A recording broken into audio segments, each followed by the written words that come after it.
Dhanbad town hall में अंतर्राष्ट्रीय स्वच्छ वायु दिवस के मौके पर पर्यावरण उत्सव कार्यक्रम व प्रदर्शनी का आयोजन किया गया।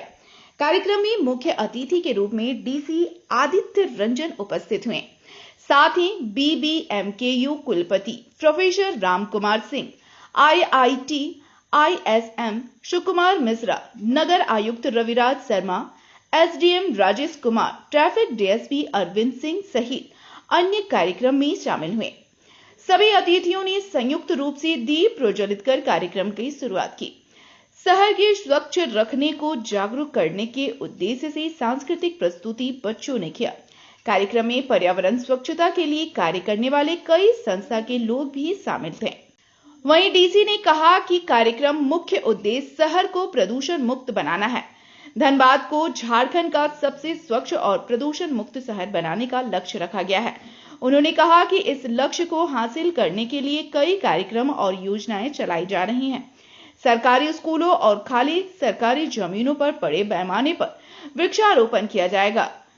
उनका उद्देश्य है कि अधिक से अधिक पेड़ लगाकर धनबाद को हरा भरा और स्वच्छ बनाया जाए।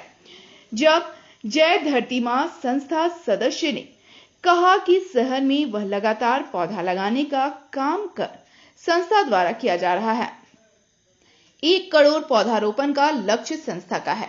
टीम ने बहुत अच्छा काम किया है। यहाँ के बच्चों को जागरूक करने को लेके, उनका एक कंपटीशन कराने को लेके बहुत ही अच्छी इनके द्वारा प्रोजेक्ट्स बनाए गए हैं, पोस्टर्स बनाए गए हैं, जिसका प्राइज वितरण भी हुआ। इससे बच्चों में एक प्रोत्साहन भी होगा और उनमें एक सोच भी जागृत होगी कि कैसे जो है आने वाले समय में पर्यावरण का संरक्षण करना है, धनबाद को और सुंदर स्वच्छ कैसे बनाना है।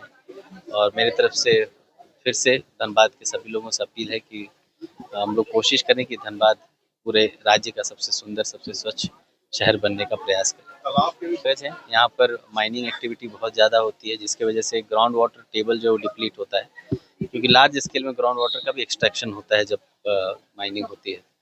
तो हम लोग चाह रहे हैं कि जितने भी हमारे जल जीवन मिशन के टावर्स बने हैं वो सूखे नहीं, इसीलिए उसके बगल में ही जितना पॉसिबल हो सके, ज़मीन की उपलब्धता को देखते हुए और स्लोप को देखते हुए जितना पॉसिबल हो सके बड़े से बड़े तालाब बन सके, ताकि वो जो ग्राउंड वाटर टेबल है वो ऊपर आए और हमारे जो ESRs हैं वो सूखे नहीं। हमारा जो जल जीवन मिशन का टावर है वो सालों भर फंक्शनल रहे। तो अभी 16 तालाब तो हम लोगों ने वैसे जगहों पर चिन्हित करके उसको टेंडर में भी चला गया, बट अभी हम लोग कोशिश करें कि इसी वर्ष कम से कम 500 ऐसे बड़े रिजर्वायर्स धनबाद में बने, खासकर ऐसे तालाब जिनमें अतिक्रमण हो रहा है, जो सड़क किनारे हैं, जिससे शहर की खूबसूरती बढ़ सकती है। ऐसे तालाब को हम लोग ज़्यादा चिन्हित कर रहे हैं ताकि आने वाले समय में जो है वो तालाब धीरे धीरे ख़त्म ना हो जाए और यहाँ के लोगों की जो पानी की किल्लत है वो आने वाले समय में और बढ़ती ना चली जाए, जैसा कि अन्य शहरों में हुआ है। हम लोग देखते हैं चेन्नई में ट्रेन से पानी लेके आ रहे हैं लोग पीने का, तो वो ऐसी हालत झारखंड के शहरों की ना हो, इसके लिए हम लोग कोशिश कर रहे हैं कि यहाँ ज़्यादा से ज़्यादा जल संरक्षण का कार्य हो। लोग कोशिश कर रहे हैं सभी विद्यालय, आंगनवाड़ी, अस्पताल, सभी सरकारी संस्थाओं में, वन विभाग के माध्यम से वन क्षेत्र में और सभी प्राइवेट कंपनीज जो यहाँ कार्यरत हैं उन लोगों को भी CSR के तहत निर्देश देकर हम लोग लगवा रहे हैं। 5 लाख से ज़्यादा पेड़ लगभग हम लोग को लगाने थे, वो अभी प्रक्रिया में है। मुझे लगता है हम लोग टारगेट पूरा कर लेंगे। जय धरती मां फाउंडेशन अभी 41 दिन में धनबाद में 15,700 पौधा पूरी तरह से प्रमाणित रिकॉर्ड से लगाई। GPS कैमरा के तहत में हम लोग उसका रिकॉर्ड बनाए हैं, अंकित किए हैं और 1 करोड़ पौधारोपण का अभियान हम लोग का चल रहा है। जय धरती मां फाउंडेशन धनबाद में प्रदूषण की लड़ाई को 15 सालों से चल रही है।